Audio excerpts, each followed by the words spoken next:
విఘ్నేశ్వరం విఘ్నశాంత్యై వాణీం వాచః ప్రవృత్తయే గురూన్ గూఢార్థభానాయ ప్రణమామి పునః పునః. జగద్గురు శ్రీచరణారవిందాభ్యాం నమః. ఓం శన్నో మిత్రः శం వరుణః శన్నో భవత్వర్యమా శన్న ఇంద్రో బృహస్పతిః శన్నో విష్ణురుక్రమః. నమో బ్రహ్మణే. నమస్తే వాయో త్వమేవ ప్రత్యక్షం బ్రహ్మాసి త్వమేవ ప్రత్యక్షం బ్రహ్మ వదిష్యామి ఋతం వదిష్యామి సత్యం వదిష్యామి తన్మామవతు తద్వక్తారమవతు అవతు మాం అవతు వక్తారం. ఓం శాంతి శాంతి శాంతి. సహనావతు సహనౌ భునక్తు సహ వీర్యం కరవావహై తేజస్వినావధీతమస్తు మా విద్విషావహై. ఓం శాంతి శాంతి శాంతి. వెనుకటి పాఠంలో బ్రహ్మాదేవానాం పదవీః కవీనాం ఋషిర్విప్రాణాం మహిషో మృగాణాం ఏనో వృధ్రాణాగుం స్వధితిర్వనానాగుం సోమః పవిత్రమత్యేతిరేభన్ అనే మంత్రాన్ని కొంచెం చెప్పుకున్నాము, కొంచెం వివరించుకుందాం. ఈ సృష్టిలో మనకు కనిపించేటువంటి ప్రపంచము లేకపోతే విశ్వము అనే దాంట్లో మామూలుగా పరమాత్మకు రెండు స్థితులు ఉన్నాయి అని మనం మొదటి నుంచి అనుకుంటున్నామే. ఒకటి ఏమిటంటే వ్యక్త స్థితి, ఇంకొకటి అవ్యక్త స్థితి. అవ్యక్తము అని అంటే ఇంద్రియాది గోచరం కానిది అని, కేవలం భావనాత్మకమైనటువంటిది అని. అక్కడి నుంచి వ్యక్త స్థితి వస్తోంది. అంటే ఇది పదార్థము, ఇది కొండ, ఇది నది, ఇది చెట్టు, వీడు మనుష్యుడు, ఇది జంతువు అని ఈ రకంగా ఉండేటువంటి వ్యక్త స్థితి మనకు కనిపిస్తూ ఉంది. ఆ వ్యక్త స్థితిలో మనం ఏం చేయాలంటే అవ్యక్తమైనటువంటి పరమాత్మ దర్శనం చేయాలి. అంటే వ్యక్తంలో నుంచే ఇప్పుడు తిలేషు తైలవత్ వేదే వేదాంత సంప్రతిష్ఠిత అని మనకు ఒక మాట, మంచి మాట ఉంది. నువ్వు గింజలున్నాయి, మనకు గింజగా కనిపిస్తోంది. కానీ దాన్ని ఏం చేస్తున్నాం మనం? గానుగా మొదలైనటువంటి వాటి సహాయం చేత అందులో కనపడకుండా ఉండేటువంటి నూనె అనే పదార్థాన్ని, ద్రవ పదార్థాన్ని తీసుకుంటున్నాం. తిలేషు తైలవత్ వేదే వేదాంత సంప్రతిష్ఠిత అని ఆ మాటకు అర్థం. తిలలో తైలము ఏ రకంగా గూఢంగా ఉండి యంత్రాధికము ద్వారా దాని స్వరూపాన్ని మనం బయట పెట్టుకుంటున్నామో, అలాగే సృష్టిలో సమస్తమునందు కూడా ఆ పరమాత్మ చైతన్యం అనేటువంటిది మనకు దృశ్యమానం అవుతూ ఉంది. ఎలా దృశ్యమానం అవుతుంది అని అంటే శాస్త్ర విజ్ఞానము తెలుసుకోవటం చేత. అటువంటి శాస్త్ర విజ్ఞానం ఉపనిషత్తు అనేటువంటిది ఏం చేస్తోందంటే ఆ రకంగానే చెప్తోంది. దాంట్లో చెప్పేటప్పుడు ఏం చెప్పిందంటే బ్రహ్మ దేవానాం, దేవతలు అనేటువంటి వాడు కొంతమంది ఉన్నారు. వాళ్ళల్లో బ్రహ్మదేవుడు సృష్టికర్త. బ్రహ్మ అంటే పెద్దవాడు అని మామూలుగా శబ్దార్థం. అంటే అతనిని మించిన పెద్దతనం కలిగినది మరొకటి దృశ్యమానమైనది లేదు. ఇక్కడ చాలా జాగ్రత్తగా చూడాలి. దృశ్యమానం అంటే ఇంద్రియ గోచరము లేకపోతే భావనకు అందేది. అయితే బ్రహ్మకు కూడా కారణం ఒకటి ఉన్నటువంటి పరమాత్మ చైతన్యం అనేటువంటిది దాన్ని కొంచెం కాసేపు పక్కన పెడితే ఆ బృహత్ స్వరూపం ఏదైతే ఉందో, సత్యలోకంలో ఉన్నారు అనుకునేటువంటి వారు ఎవరైతే ఉన్నారో ఆయన దేవానాం బ్రహ్మ, పరమాత్మ చైతన్యము బ్రహ్మస్వరూపంగా మనకు సాక్షాత్కరిస్తుంది. అలాగే పదవీ కవీనాం, పదవీహి అంటే ఒక శ్రేష్టమైనటువంటి పదములో ఉన్నటువంటి వాళ్ళు కవులు. కవులు అని అంటే ఋషులు అని అర్థం. దానికి ఋషికి అర్థం ఏం చెప్పారంటే దర్శనము వర్ణనము అనేటువంటి రెండు సామర్థ్యాలు పుష్కలంగా కలిగినటువంటి వాళ్ళు, నిండుగా సమగ్రంగా కలిగినటువంటి వాళ్ళు. దర్శనం అంటే అతీంద్రియం, ఇంద్రియమునకు కనపడనటువంటి విషయాల్ని చూసేటువంటి వాళ్ళు. వర్ణనం అంటే తాము చూచినటువంటి దానిని చూడని వాళ్ళకి చూచినంత అనుభూతి కలిగించేట్టుగా చెప్పగలిగిన వాళ్ళు. అటువంటి వాళ్ళను కవులంటారు. వాళ్ళల్లో పదవీహి మంచి శ్రేష్టమైనటువంటి స్థానానికి వచ్చినటువంటి వాల్మీకి వ్యాసాదులు, ఆ పరమాత్మ చైతన్యం పైన దేవతల్లో బ్రహ్మదేవుడు ఎలాగో ఈ లోకంలో వ్యాస వాల్మీకులు అటువంటి వారు. పదవీ కవీనాం ఋషిర్విప్రాణాం. విప్ర అంటే మామూలుగా పైకి శబ్దార్థం బ్రాహ్మణుడు అని, కానీ విప్ర అంటే విద్యయా యాతి విప్రత్వం అని ఒక ప్రమాణ వాక్యం ఉంది. విద్య చేత విప్రత్వం వస్తుంది. విద్య అంటే అధ్యాత్మ విద్యానాం అని భగవద్గీతలో చెప్పారు కనుక అధ్యాత్మ విద్య పారము ముట్టినటువంటి వాళ్ళు ఎవరైతే ఉన్నారో వాళ్ళని విప్రులు అని అంటారు. అటువంటి విప్రాణం ఋషి, దర్శన సామర్థ్యం కలిగినటువంటి వాళ్ళు. మహిషో మృగాణం, మృగాణం అంటే స్థూలంగా చతుష్పాత్తులు. చతుష్పాత్తులు అంటే 4 కాళ్ళు కలిగినటువంటివి. అంటే మనం ద్విపాత్తు అని అంటాము, అవి 4 కాళ్ళు కలిగినవి మృగములు. వాటిల్లో మహిష మామూలుగా దున్నపోతు అని అంటాం. ఈ దున్న అనేటువంటిది మనం మామూలుగా ఏదో మొద్దు అనేటువంటి దానికి పర్యాయంగా వాడుతున్నాం, కానీ ఆ దున్న అనేటువంటిది మనకు మానవులకు చాలా గొప్ప ఉపకారం చేస్తోంది. మానవుడికి వ్యవసాయ ఫలాన్ని అందించడానికి కారణమైనటువంటిది. దున్న అనే దానికి దున్నుట అనే పని చేసేది అనే ఒక అర్థాన్ని సంభావించవచ్చు. కాబట్టి మృగాణం మహిష, ఆ మహిష అని అన్నారు కాబట్టి మహిషి ఆవు అనేటువంటి దాన్ని కూడా మనం గ్రహించవచ్చు. ఎందుకనంటే గో బ్రాహ్మణేభ్య శుభమస్తు అనేటువంటి మాటలో గోవుల వలన బ్రాహ్మణుల వలన శుభము కలుగ్గా, కానీ గోవు మనకు తిండి పెడుతోంది, బ్రాహ్మణుడు జ్ఞానం ఇస్తున్నాడు. కాబట్టి మహిషో మృగాణం శ్యేనో గృధ్రాణం స్వధితిర్వనానాం, వనములు అడవులు మొదలైనటువంటివి. ఇక్కడ అడవి అనేటువంటి దానికి అర్థం ఏమిటంటే అడవి బాగా స్వతంత్రంగా తనంతట తాను పెరిగిపోతూ ఉంటుంది.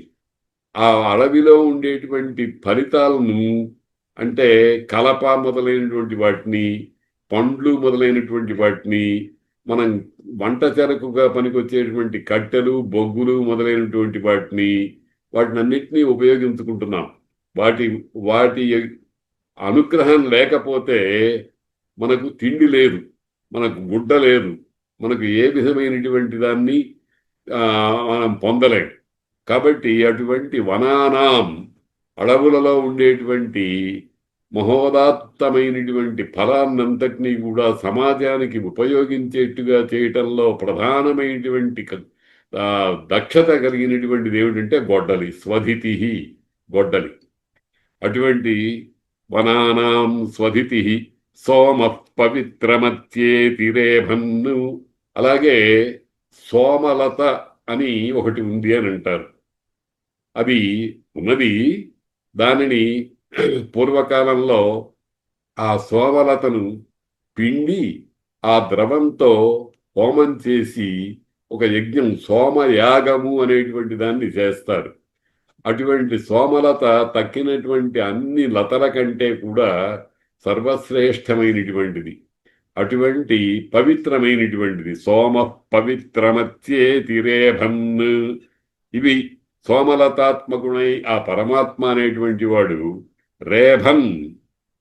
రేభన్ అనే దానికి అర్థం ఏమిటంటే మంత్రశబ్దయుక్తుడవుతూ. అంటే అనేకమైనటువంటి వేద మంత్రాలని పఠిస్తూ ఉంటాను. ఆ మంత్రాలన్నిట్లో మంత్రమునకు అర్థప్రాయమైనటువంటి తాత్పర్యప్రాయమైనటువంటిది ఏం చేస్తుంది, మనని పవిత్రం చేస్తూ ఉంటుంది. అత్యేతి తక్కిన వాటినన్నిటినీ కూడా మించిపోయి ఇదిగో నా గొప్పతనము అని ఒక దృఢమైనటువంటి నమ్మకంతో మనకు చూపించేదవుతుంది. ఆ విధంగా ఉండేటువంటి పరమాత్మ చైతన్యము విశ్వంలో అనేకమైన జాతులుగా కనిపించేటువంటి వాటిల్లో ఆ జాతి సారభూతమైనటువంటి విషయాలు ఏవైతే ఉన్నాయో వాటిని ఈ మంత్రంలో అన్నీ చెప్పి, అది అత్యేతి అంటే సృష్టిలో తక్కిన పదార్థాలన్నిటికంటే కూడా శ్రేష్టమైనదిగా. ఇప్పుడు ఉదాహరణకి గోవు ఉందనుకోండి, గోవు జంతువుల్లో మామూలుగా చెప్పారు కదా, 84 జీవరాశుల్లో 21 జీవరాశులు జరాయుజములు. వాటిల్లో ఒకటి సర్వశ్రేష్టమైనటువంటిది. ఆ రకంగా అన్నమాట, ఒకటో రెండో ఉంటాయి సర్వశ్రేష్టమైనది. దాన్నే అత్యేతి అంటే హద్దులు మీరి అతి విస్తృతంగా వ్యాపించి ఉన్నది అని. ఆ దృశ్యమానమైన లేకపోతే ఇంద్రియ గోచరమైనటువంటి విశ్వంలో పరమాత్మను ఏ విధంగా మనం పట్టుకోవాలో వాటిని ఈ మంత్రం మనకు చాలా శ్రేష్టంగా చెప్తుంది. ఎందుకనంటే పరమాత్మ దృశ్యమానం కాదు, చక్షురింద్రియ గోచరం కాదు, కంటికి కనబడదు, చెవికి వినపడదు, ముక్కుకి వాసన కలగదు, నోటికి రుచి ఉండదు, చర్మానికి స్పర్శ ఉండదు. పరమాత్మ ఇది ఇంద్రియ అతీత విషయం. ఆ అతీతమైనటువంటి విషయాన్ని మన పరిధిలోకి తీసుకొచ్చి కూడా పరమాత్మ అనుభూతి పొందవచ్చు అనేటువంటి దానిని ఈ మంత్రం మనకు చాలా చక్కగా చెప్తా ఉంది. అజామేకాం లోహిత శుక్ల కృష్ణాం బహ్వీం ప్రజాం జనయంతీగుం స్వరూపాం అజోహ్యేకో జుషమాణోనుషేతే జహాత్యేనాం భుక్త భోగామజోన్య. ఈ మంత్రం కూడా ఇందాక మంత్రంలాగానే మరొక విధంగా దృశ్యమానమైనటువంటి ప్రపంచానికి మూల కారణమైనటువంటి మాయ అని ఒక మాట్లాడుతూ ఉంటాం మనం. మాయ అనేటువంటి మాటకు లోకంలో ఏదో ఉన్నదాన్ని లేనట్టు, లేని దాన్ని ఉన్నట్టుగా తోప చెయ్యటము అనేటువంటి అర్థంలో వచ్చింది. ఇంద్రజాలము మొదలైనటువంటి ఉన్నాయే, అటువంటి దానికి కాదు ఇక్కడ. మాయా అనంటే మాయాంతు ప్రకృతిం విద్ధి మాయినంతు మహేశ్వరం అనే ప్రమాణ వాక్యం ఒకటి ఉంది. మాయా అంటే ప్రకృతి. ప్రకృతి అని అంటే ఆంగ్లంలో నేచర్ అని అంటున్నారు. ఆ నేచర్ అనే దానికి వాళ్ళు ఏమర్థం సంభావిస్తారో నాకు తెలియదు, కానీ మన ప్రకృతి అని అంటే ప్రకృతి అంటే చాలా గొప్పగా చేసి ఉంచబడినది అని అర్థం. ప్రకృతి అని అంటే పంచభూతాలు మొదలైనటువంటి వాటితో, సూర్యుడు చంద్రుడు అనేటువంటి వాటితో, యజమానుడు అనేటువంటి భగవంతుని యొక్క అష్ట ఐశ్వర్య రూపంలో ఉండేటువంటి దానికి సంబంధించినటువంటి దృశ్యమానమైన ప్రపంచం ఏదైతే ఉందో దాన్నే మాయా, ప్రకృతి, విశ్వము మొదలైనటువంటి పేర్లతో వ్యవహరిస్తున్నాం. దానిని గురించి చెప్తున్నారు. ప్రకృతి ఏర్పడటానికి మూల ద్రవ్యాలు ఏమిటి అని అంటే దాన్ని ఒక కవితాపరంగా చాలా చక్కగా చెప్తున్నారు. అజాం, అది అజాం పుట్టనిది. మనలాగా ఒక స్వరూపం, ఒక శరీరాన్ని మాతృగర్భంలో పెంపొందింపజేసుకుని బయటికి పడి వచ్చినటువంటిది కాదు, అది ఏర్పడి ఉన్నది. అజాం అంటే ఇంకొక మాట చెప్పాలంటే నిత్యము, సర్వకాల సర్వావస్థలలో ఉన్నది అని. అటువంటి ప్రకృతి అజాం. అది ఎట్లా ఉందిట? ఏకాం, ఒక్కటే. అంటే అటువంటిది మరొకటి లేదు సృష్టిలో. అజాం ఏకాం. దాని స్వరూపం ఏదైనా మాకు తెలుసుకోవడానికి కొన్ని గుర్తులు చెప్పగలరా అంటే, లోహిత శుక్ల కృష్ణాం. లోహిత అంటే ఎరుపు, శుక్ల అంటే తెలుపు, కృష్ణ అంటే నలుపు. అంటే ఎరుపు, తెలుపు, నలుపు అనేటువంటి మూడు వర్ణముల తాత్పర్యార్థంగా ఉంటుంది మాయ అని అన్నారు. మామూలుగా మనకు ఏదైనా ఒక వస్తువు ఉందనుకోండి, మనం కట్టుకున్న గుడ్డ ఉందనుకోండి, ఇది తెల్లగా ఉంది అని అంటాం. ఆ పైన అంచు ఉందనుకోండి, దానికి ఏదో ఒక రంగు ఉంది అనుకుంటూ ఉంటాం. మనం ఇతరమైనటువంటి అనేకమైన వస్తువులు వాడుతూ ఉంటాం.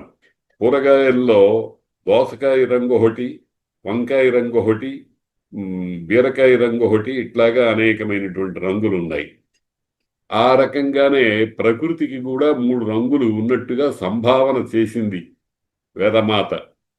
లోహిత శుక్ల కృష్ణ. లోహిత అంటే ఎరుపు, శుక్ల అంటే తెలుపు, కృష్ణ అంటే నలుపు. ఈ మూడు కూడా సాంకేతిక అర్థాలు. లోహిత అంటే ఎరుపు అనంటే రజోగుణానికి సంకేతం. శుక్ల అనంటే తెలుపు అనంటే సత్వగుణానికి సంకేతం. కృష్ణ అనంటే నలుపు అనంటే తమో గుణానికి సంకేతం. లోహిత శుక్ల కృష్ణ. ఇక్కడ చూడండి, మనం విశ్వంలో కూడా మనం దాన్ని చూస్తూ ఉంటాం. సూర్యుడు ఉదయించక ముందు ప్రకృతి అంతా చీకట్లో ఉంటుంది. చీకటి నల్లగా ఉంది అని అంటాం. ఉదయించేటప్పుడు సూర్య ఉదయం అయ్యేటప్పుడు సూర్యబింబము లోహిత వర్ణంలో ఉంటుంది. లోహిత అంటే ఎరుపు పసుపు కలిపినటువంటి ఒక రంగు. మీరు దాని గురించి పెద్దగా ఆలోచించనక్కర్లేదు. ఉదయిస్తున్నటువంటి సూర్యుని రంగు ఏదైతే ఉందో అది లోహితం వర్ణం.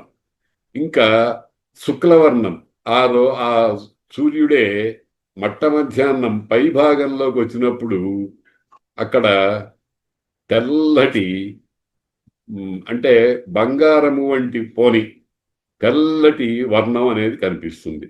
ఇప్పుడు లోహిత శుక్ల కృష్ణ అనే మూడు ఉన్నాయి. ఈ మూడిటి యొక్క సమాహారము లోహిత శుక్ల కృష్ణాం అని. ఇక్కడ మనం గమనించవలసిన విషయం ఏమిటంటే, మూడు ఉన్నా ఏకవచన ప్రయోగమే చేసింది మంత్రం. అంటే ఒక వస్తువునందే మూడు రంగులు మేళగించి ఉన్నాయి. అయితే కొంచెం భావనాత్మకంగా చూచేటువంటి వాడికి ఇది లోహిత వర్ణము, ఇది శుక్లవర్ణము, ఇది కృష్ణవర్ణము అని తెలుస్తుంది. కానీ ఉన్నది ఒకటే. అందుకనే లోహిత ఏదైనా రంగులు ఎక్కువ ఉంటే బహువచన ప్రత్యయం పెట్టాలి, బహువచనం వాడాలి. కానీ ఏకవచనమే వాడింది. అంటే అర్థం ఏమిటనమాట, అవి మూడుగా కనిపించేవే గాని ఉన్నది ఒక్కటే. ఏమిటి? రంగు, రుచి, వాసన లేనటువంటి ఒకానొక విచిత్రమైనటువంటి దృశ్యము అని. లోహిత శుక్ల కృష్ణాం. ఇదేం చేస్తోంది? ఇది ఇంతవరకు చెప్పారు. దేన్ని గురించి చెప్పారు? ప్రకృతి అనే దాని గురించి చెప్పారు. దానికే మాయా అనేటువంటి మన పేరు కూడా ఉంది. మాయా అనే దానికి వ్యుత్పత్తి ఏం చెప్తారంటే, యా మా సా మాయా. ఏదైతే లేదో దానికి మాయా అని పేరు. ఇప్పుడు మనం లోకంలో రంగుల చక్రం ఒకటి ఉంటుంది. రంగులు వేసి, అన్ని రంగులు వేసి ఓ చక్రం తిప్పుతారు. ఆ చక్రం తిప్పినప్పుడు, నిలకడగా ఉన్నప్పుడు రంగులన్నీ కనిపిస్తాయి. ఆ రంగులు బాగా వేగంగా తిప్పామనుకోండి, తిప్పినప్పుడు మనకు ఏ రంగు కనపడదు, రంగు లేనితనం కనిపిస్తుంది. లేకపోతే తెలుపు, అంటే తెలుపు కూడా ఒక రంగే.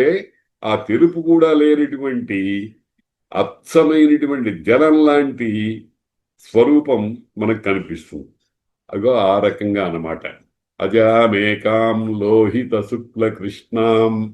అయితే ఈ ప్రపంచం అంతా ఈ త్రిగుణాత్మకమైనటువంటి సత్వరజ స్తమో గుణాలతో కూడినటువంటి ఈ ప్రకృతి అంతా ఏం చేస్తోందంటే బహ్వీం ప్రజాం జనయంతీం సరూపాం స్వరూపాం తమ రూపము వంటి రూపము కలిగినటువంటి బహ్వీం బహ్వీం అంటే అనేక స్వరూపాలు కలిగినటువంటి ప్రజాం అంటే పుట్టుకు వచ్చినటువంటి పుట్టుకు రావడం అంటే మామూలుగా ఆవు గర్భంలో నుంచి దూడ మొదలైనటువంటి పుట్టడం కాదు. అంతకు ముందు కనపడకుండా ఉండి ఆవిష్కృతమైనటువంటిది, కనపడినటువంటిది.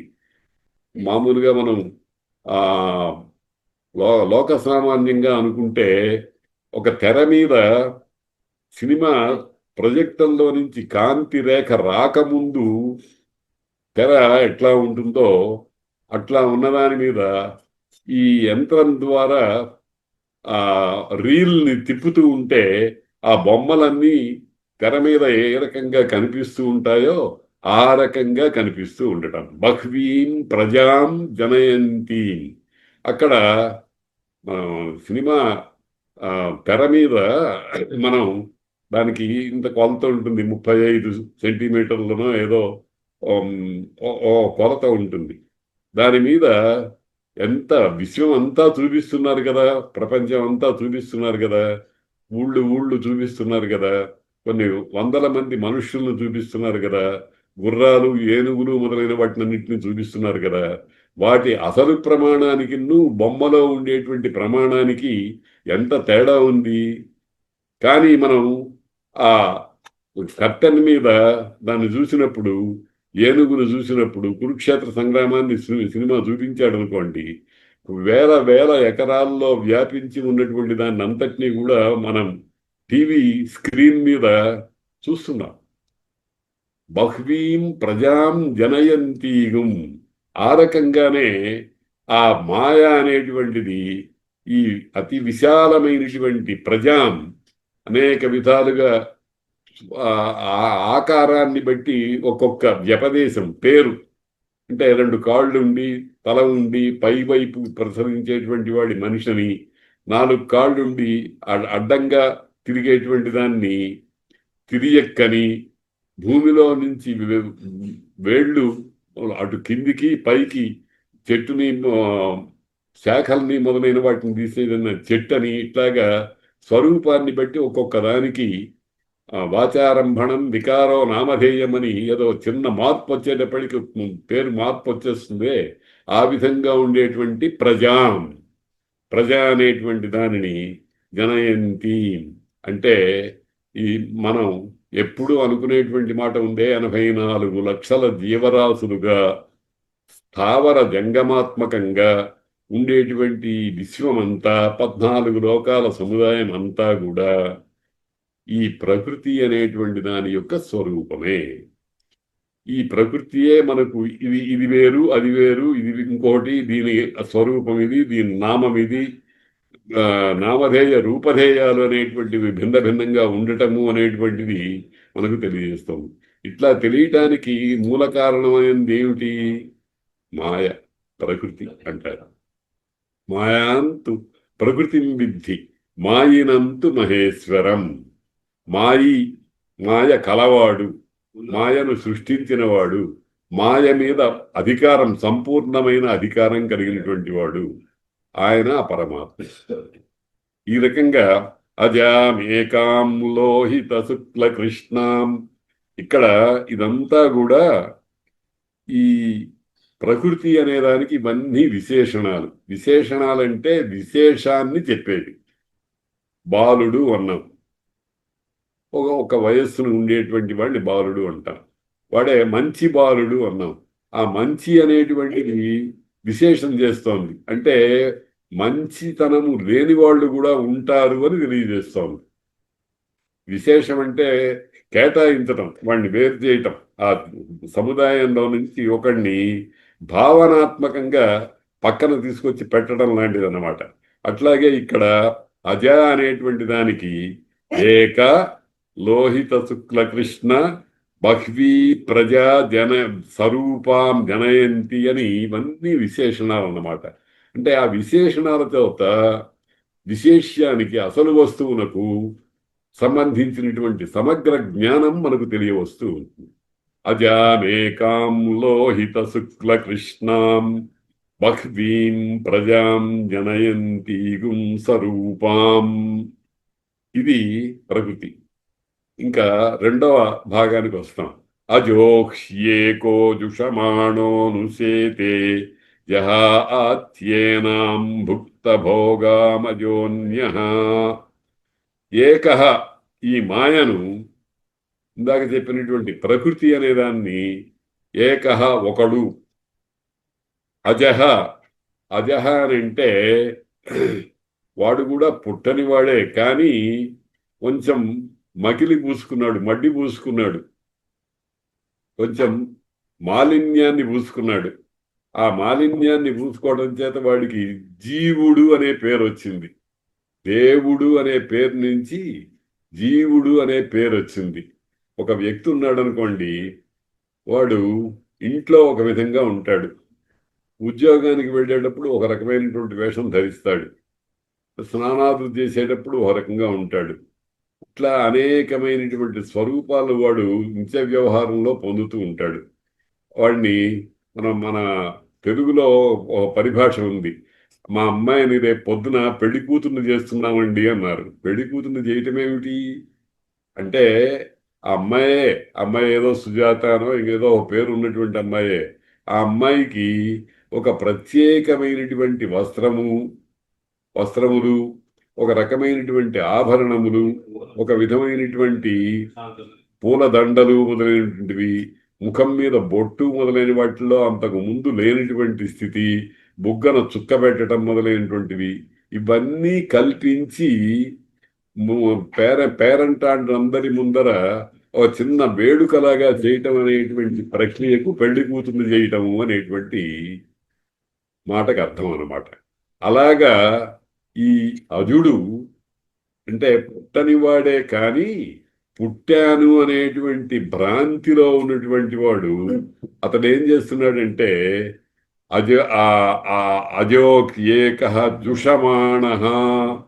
జుషమాణః అని అంటే ఆయా ఇంద్రియ భోగాలన్నింటినీ కూడా ప్రీతిపూర్వకంగా సేవిస్తూ, ఆహా ఈ అన్నం ఎంత బాగుంది, ఆహా ఈ గుడ్డ ఎంత అందంగా ఉంది, ఈ వాసన ఎంత గొప్పగా ఉంది అని ప్రకృతిలో ఉండేటువంటి వాటిని అన్నిటినీ కూడా లోపలికి నింపుకుంటున్నాడు.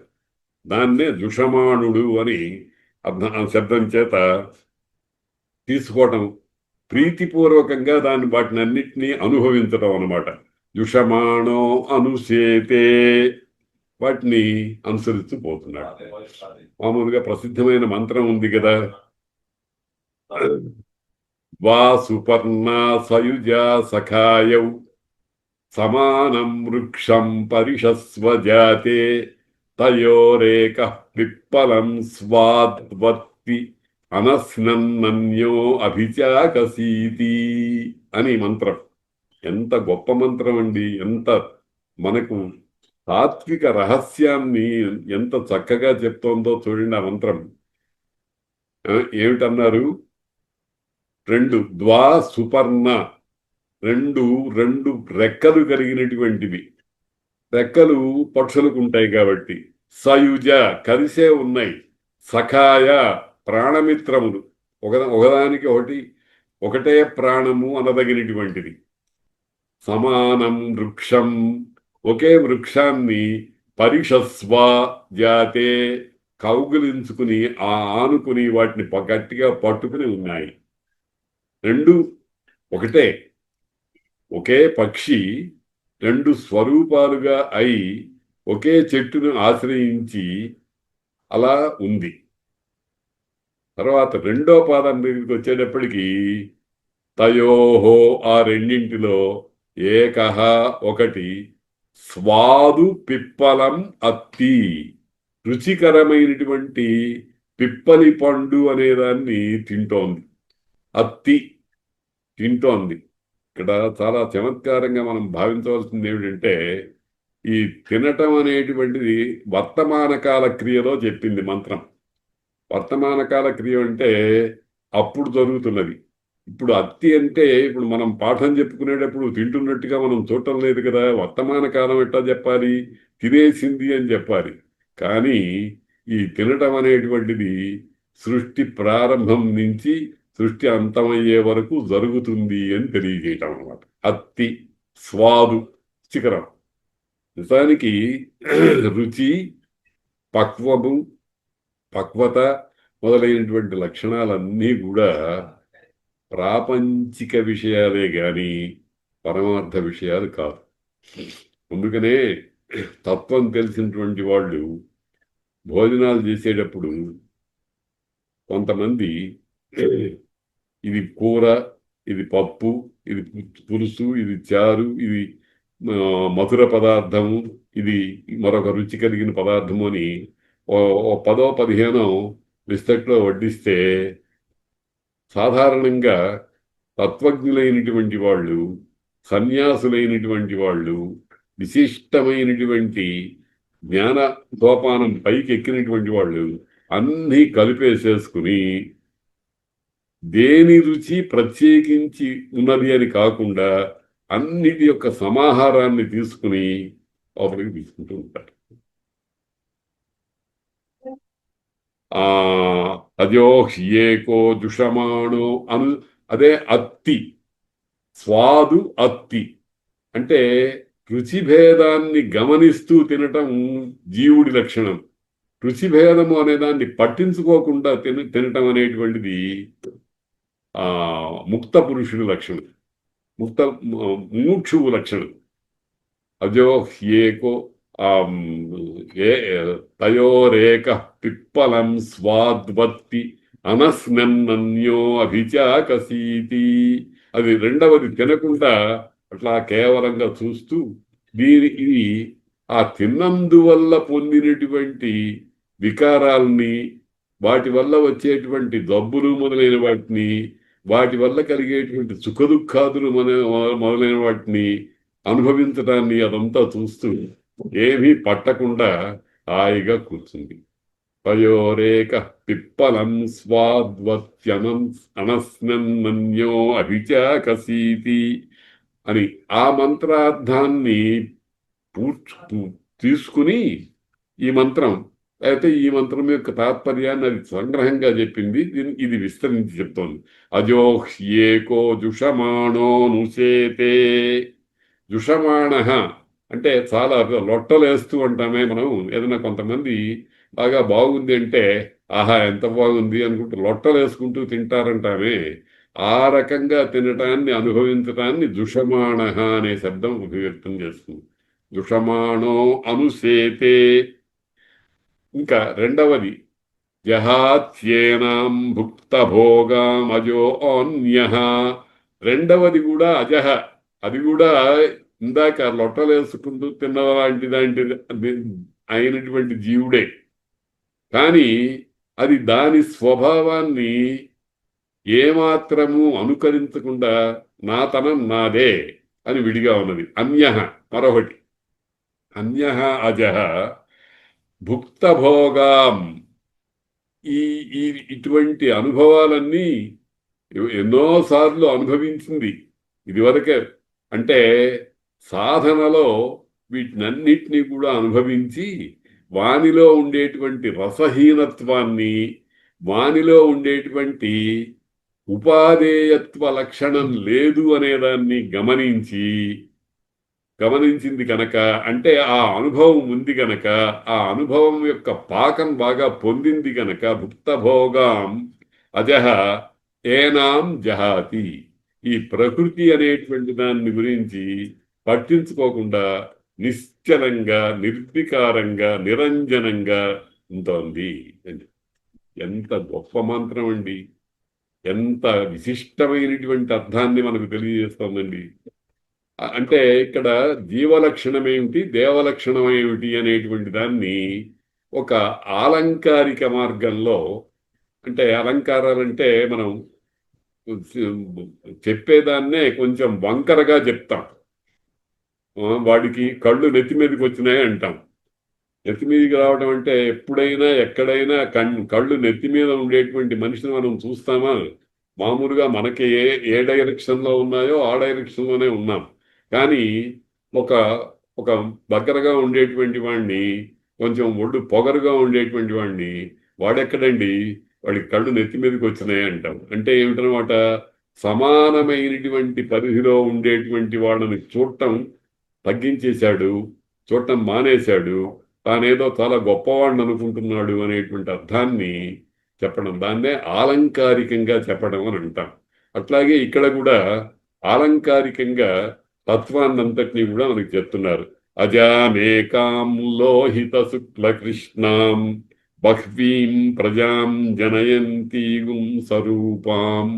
ఇక్కడ మొదటి భాగంలో అంటే మంత్రాల్లో 4 పాదాలు ఉన్నాయంటే ఆ 4 పాదాల్లో 2 ఒక యూనిట్, 2 ఒక యూనిట్, 1 2 ఒక భాగం, 3 4 ఒక భాగం. ఇందులో మొదటి భాగంలో ప్రకృతి తత్వాన్ని వివరించి చెప్పింది పదాలన్నీ కూడా. ప్రకృతి అని అంటే చెప్పుకున్నాం, సత్వరజస్తమో గుణముల యొక్క సమాహార స్వరూపం చేత ఏర్పడినటువంటి విశ్వము ప్రకృతి. అక్కడి నుంచి ఏర్పడినటువంటి జీవుడు అంటే అది సమష్టి రూపము, ఇది వ్యష్టి రూపము. సమష్టి రూపం అంటే అంతా కలిసి ఉన్నటువంటిది. మన దేహమే ఉందనుకోండి, తల నుంచి పాద తలం వరకు ఉండేటువంటిది సమష్టి రూపం. అని లోపలికి వస్తే ఇదిగో ఇది కన్ను, ఇది ముక్కు, ఇది నోరు, ఇది వక్షస్థలము, ఇది మెడ, ఇది చెయ్యి, కాలు, మళ్ళీ చేతిలో వేళ్ళు అని ఇట్లా వీటిని వ్యష్టిగా చూడటం అనేటువంటిది.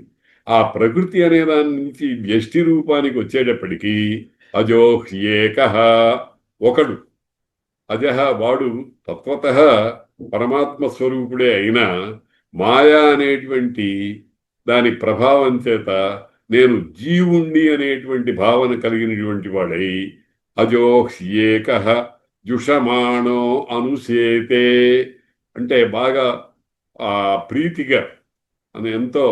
కొంతమంది కొంచెం చూడటానికి బాగుండకపోయినా వాళ్ళు తినేటప్పుడు ఆ పదార్థాల రుచి మొదలైన పాకాలని వర్ణిస్తూ ఎంత బాగుంది అని ముఖంలో తర్వాత చేష్టల్లో దాన్ని అభివ్యక్తం చేస్తూ తింటూ ఉంటారు. పక్కన ఉన్న వాడికి కొంచెం వింతగా ఉంటుందనుకోండి. ఆ రకంగా జుషమాణ అనుసేతే, ఈ దేన్ని అనుసేతే, మాయను, ప్రకృతిలో పడిపోతున్నాడు. అనుసరించడం అంటే అర్థం ఏమిటనమాట, ప్రకృతిలో పడిపోతున్నాడు అంటే ఏమిటి, శతాంధాహ కూపం ప్రవిశంతి అనేటువంటి మాట ఒకటి ఉంది. అంటే మొదట గుడ్డివాడు అలా పోతున్నాడు, వాడికి కళ్ళు కనపడవు, దారిలో ఏముందో తెలియదు, అలా పోతూ ఉంటే వాడు నూతిలో పడ్డాడు. వెనకాల వాడు కూడా గుడ్డివాడే, వాడు నూతిలో పడ్డాడు. అందుకనే శతాంధాహ కూపం ప్రవిశంతి అని ఒక సామెత లాంటిది ఏర్పడింది. నూరు గుడ్డివాళ్లే. ఈ నూరుగురులో ఎవడైనా ఒక్కడుంటే ఇది కళ్ళు ఉన్నటువంటి వాడు, అంటే సమ్యక్ దర్శన సామర్థ్యం ఉన్నవాడు. సమ్యక్ దర్శన సామర్థ్యం ఉన్నవాళ్ళనే ఋషులు అని అంటారు. సమ్యక్ దర్శన సామర్థ్యం లేనిటువంటి వాళ్ళని సాధారణమైనటువంటి జీవులు అంటారు.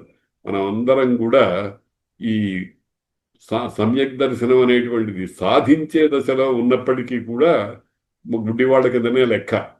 అటువంటి కాబట్టి వాడు ఏం చేస్తుంటాడు, అనుసేతే అట్లా పోతూ ఉంటాడు. ఎక్కడికి పోతున్నాడు, మాయా గర్తంలోకి పడిపోతూ ఉంటాడు, మాయలో పడిపోతూ ఉంటాడు. అంటే ప్రపంచాన్ని చూస్తాడు కానీ ప్రపంచ నిర్మాత అయినటువంటి పరమాత్మను చూసేటువంటి శక్తి లేనివాడు అవుతాడు. ఒకడుంటాడు ఎవడో వాడెట్లాంటి వాడేం చేస్తున్నాడు, జహాత్యేనాం, ఈ ప్రకృతి అనేటువంటి దాన్ని వదిలిపెట్టేస్తాడు. ఇది మన కొంప ముతుందులో నాయనోయ్, దీన్ని ముట్టుకోకూడదు అని అంటారు. చూడండి, ఒక మంచి మల్లె పూలతో చేసినటువంటి పెద్ద దండ ఒకటి ఉంది. ఆ దండని ఎవడో దారిలో కొంచెం వంపులుగా ఉండేట్టుగా పడేశాడు. పడేస్తే ఎవడో ఇంకోడు వస్తున్నాడు అటు. కొంచెం మునిమాపు వేళ, పూర్తిగా చీకటి పడలేదు, పూర్తిగా పగలు కాదు. ఇలా ఉంటే అదేదో వంకర టింకరగా ఉంటే ఆయనో ఈ పాము భయంకరంగా ఉంది అని ఎగిరి గంతే చదువుకుపోతాడు. ఇంకోడు వచ్చాడు వాడితో పాటే, వాడు సమ్యక్ దర్శనం కలిగిన వాడు, ఇది పూలమాల అని అనుకున్నాడు, పట్టుకున్నాడు, ఒరే ఇదిదాయాను అనేటప్పటికి వాడు భ్రాంతి పోయి భ్రమ కలిగి ఓహో అని నవ్వుకుంటాడు. కాబట్టి ఈ భ్రాంతిలో ఉన్నవానికి భ్రాంతి తొలగిన వానికి ఉండేటువంటి తేడా ఏమిటో ఈ ఈ మంత్రాల్లో మనకు చక్కగా చెప్తున్నారు. జహాత్యేకాం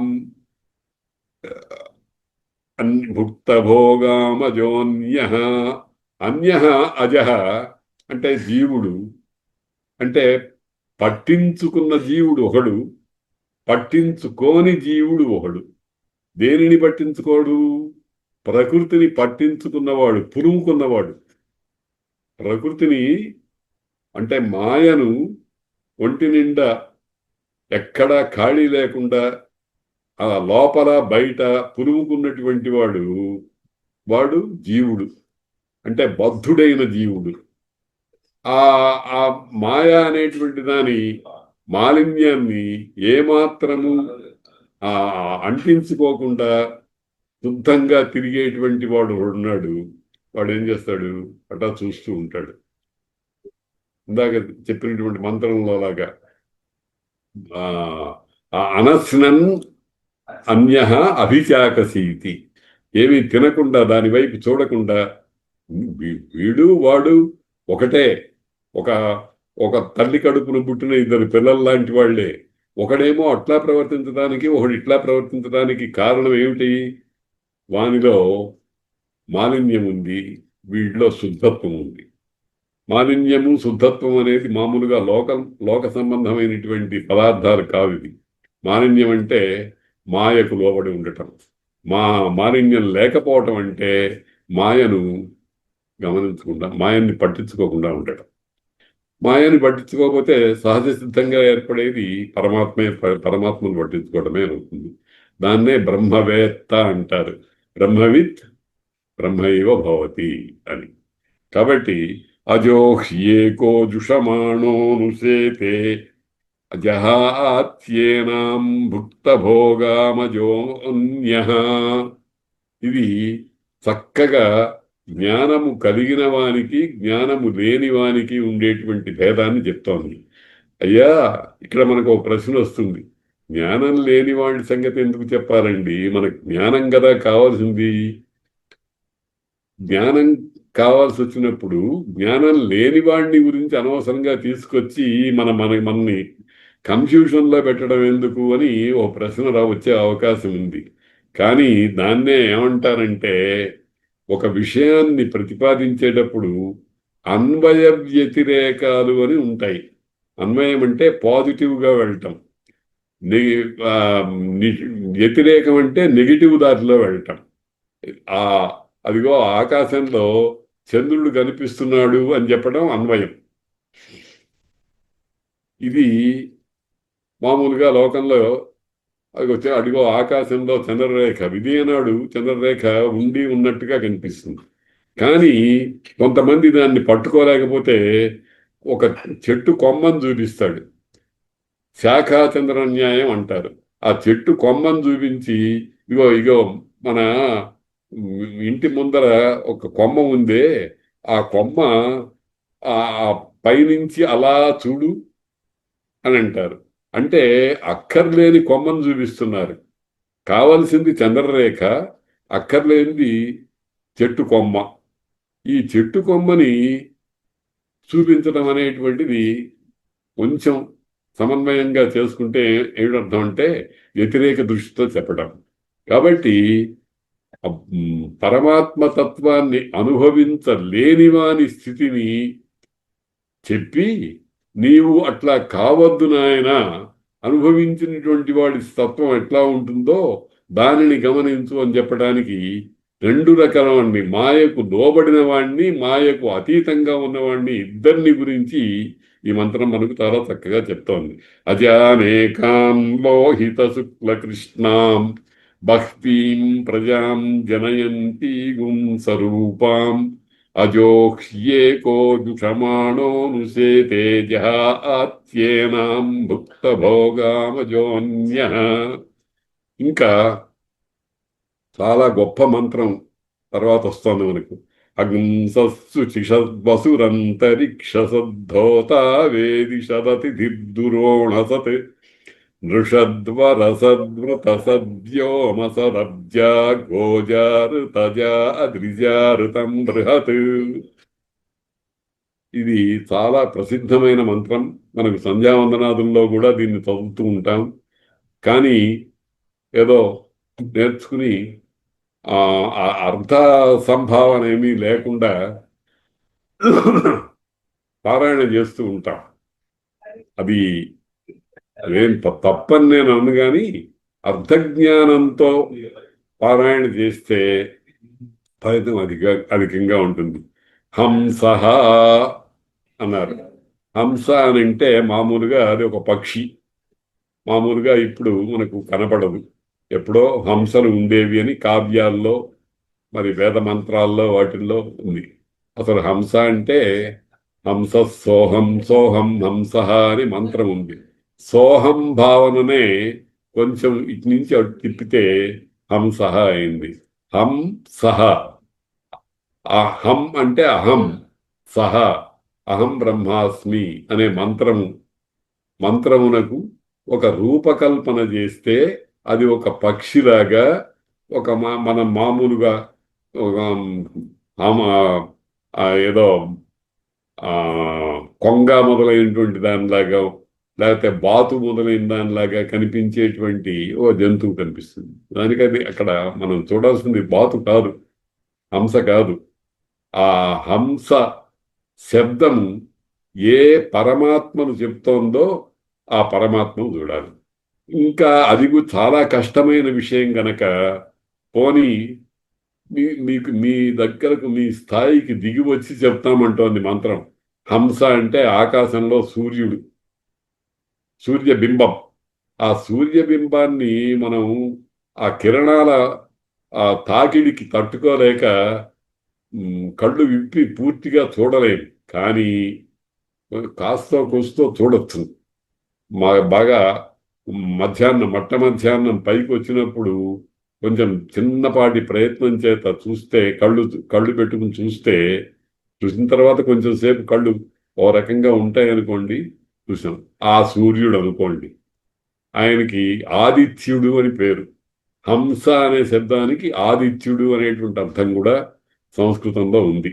హంస అనే శబ్దానికి అనేకమైన అర్థాలు ఉన్నాయి. హంస అంటే పరమహంస అని అంటున్నాం మనం. సన్యాసుల్ని పరమహంస పరివ్రాజకాచార్య వర్య అని మనకు జగద్గురువుల యొక్క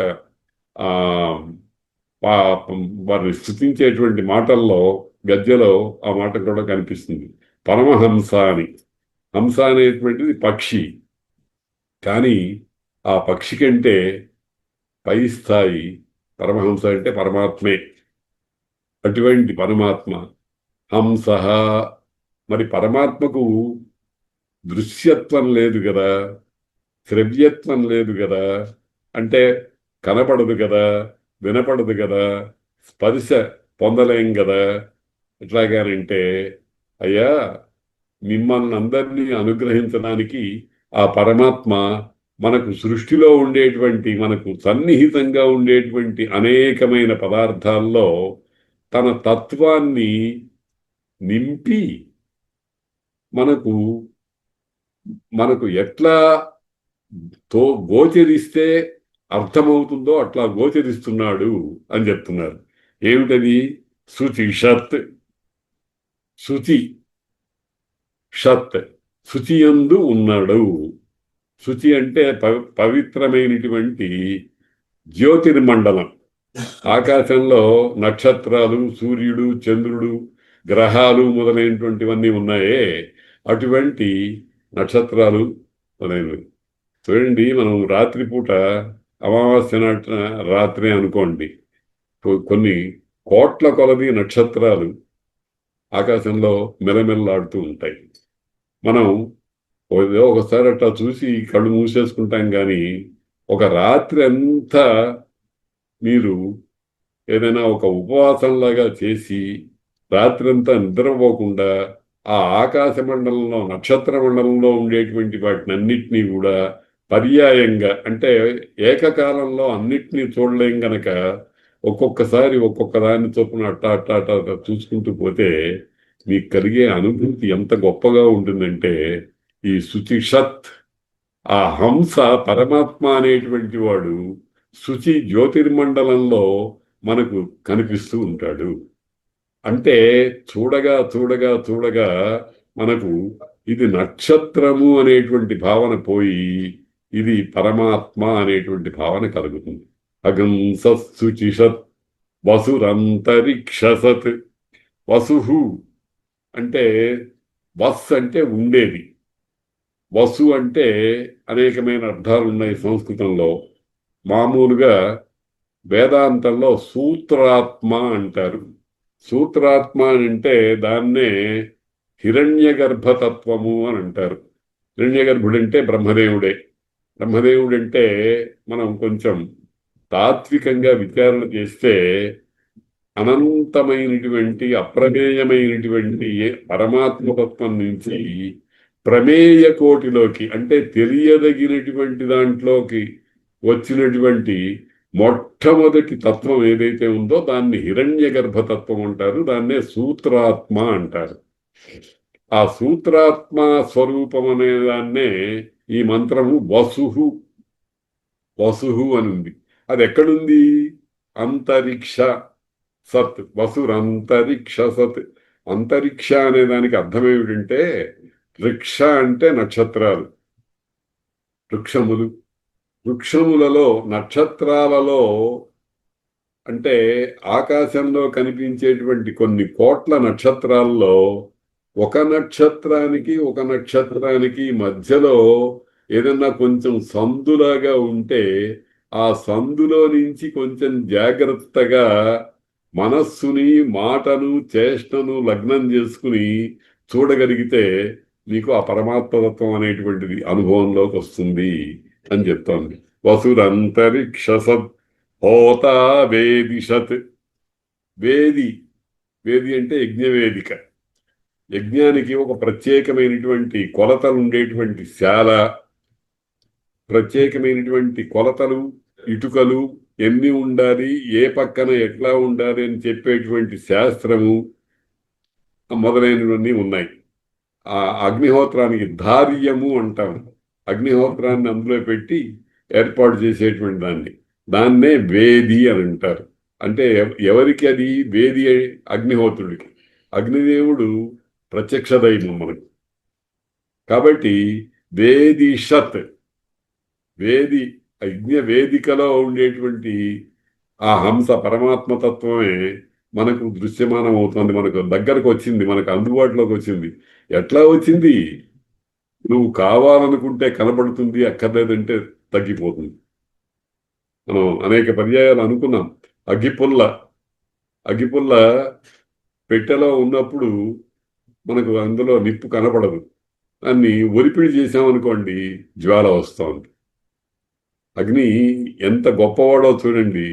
మనకు ఏ ప్రమాణంలో ఏ ఏ సమయంలో ఎంత కావాలంటే అంతగా కనిపిస్తూ ఉండటం అనేటువంటి పరమదైవం అగ్నిహోత్రుడు. అందుకనే అగ్ని పూజ అనేది, యజ్ఞయాగాదులు అనేటువంటిది చెయ్యాలి అనేటువంటిది మొత్తుకుంటూ చెప్తున్నారు అనాదిగా శృతి స్మృతి పురాణ ఇతిహాసాలలో. యజ్ఞాలు చేయటం అనేటువంటిది మామూలుగా అజ్ఞులు ఏమీ తెలియనటువంటి వాళ్ళు, తత్వం తెలియనటువంటి వాళ్ళు ఏమనుకుంటున్నారంటే అయ్యో ఈ పదార్థాలన్నింటినీ బూడిద చేసి పారేస్తున్నారు, నిప్పుల్లో పోసేస్తున్నారు, ఆ అందులో వేసేటువంటి నెయ్యి మనం తింటే మనకు శరీరం పుష్టి కలుగుతాయి, దాన్ని నిష్కారణంగా తీసుకెళ్ళి నిప్పుల్లో పోసేస్తున్నారు, ఇది చాలా ఘోరమైనటువంటి నష్టము అని బాకాలు ఊదేటువంటి వాళ్ళు చాలా మంది ఉన్నారు. కానీ దాంట్లో ఉండేటువంటి సైంటిఫిక్ వ్యూ గమనించిన వాళ్ళు కొద్ది మంది మాత్రమే. అదే ఏమిటంటే మనం యజ్ఞం చేసేటప్పుడు అందులో హోమద్రవ్యాలుగా ఉపయోగించేటువంటి నెయ్యి కానీ, చెరువు అంటారు ఒక రకంగా వండినటువంటి పదార్థము, లేకపోతే పాయసము, మరి నవధాన్యాలు మొదలైనటువంటి పదార్థాలు అవన్నీ అందులో వేసినప్పుడు హుతమవుతున్నాయి. ఆ హుతమయ్యి వానిలో ఉండేటువంటి జీవశక్తి అంతా కూడా అగ్ని ద్వారా పచనమయ్యి ఆ అగ్ని పైకి వస్తోంది కదా, అక్కడ ఉండేటువంటి ప్రదేశాన్ని అంతటినీ కూడా ఆ శక్తితో నింపేస్తుంది. అక్కడ ఉండేటువంటి ఆ పరిసరాల్లో ఉండేటువంటి కొన్ని వందల మంది ప్రజలు ఆ వాసన తీసుకోవటం వల్ల ఆ ఆ ఆ పదార్థాల్లో ఉండేటువంటి సారాన్ని అంతటినీ కూడా లోపలికి తీసుకోగలుగుతున్నారు. యజ్ఞంలో ఉండేటువంటి భారతీయుల యజ్ఞ భావన అని ఒక వ్యాసం రాశాను నేను. సో పెద్ద పెద్దవాళ్ళు చెప్పినదే, కానీ చాలా మంది ఇదంతా వేస్ట్, వ్యర్థమైపోతోంది అనుకుంటున్నారు. అర్థం చేసుకోలేనిటువంటి వాళ్ళు వాళ్ళు. మనం వాటిని అర్థం చేసుకున్నట్టయితే హోత వేదిషత్, ఆ వేది యందు ఉండేటువంటి వాడు హోత అనేటువంటి స్వరూపంలో మనకు కనిపిస్తూ ఉంటాడు. ఇట్లాగా పరమాత్మ చైతన్యం అనేటువంటిది కొంచెం కొంచెం మనకు సన్నిహితంగా ఉండేటువంటి పదార్థాల్లో ఎక్కడ ఏ విధంగా కనిపిస్తోందో దాన్నంతటినీ కూడా ఈ మంత్రం చెప్తోంది. ఇంకా కొంత మంత్రభాగం ఉంది, అది వచ్చే పాఠంలో చదువుకుందాము. ప్రస్తుతానికి సెలవు. ఖగం సత్సుచి సద్వసురంతరిక్ష సత్ లక్ష్మీ హోతా వేదిషత్ అతిథిర్దురోణ సత్ నృషద్వరసదృతసద్యోమసదబ్జా గోజారుతజా అద్రిజారుతం బృహత్. స్వస్తి.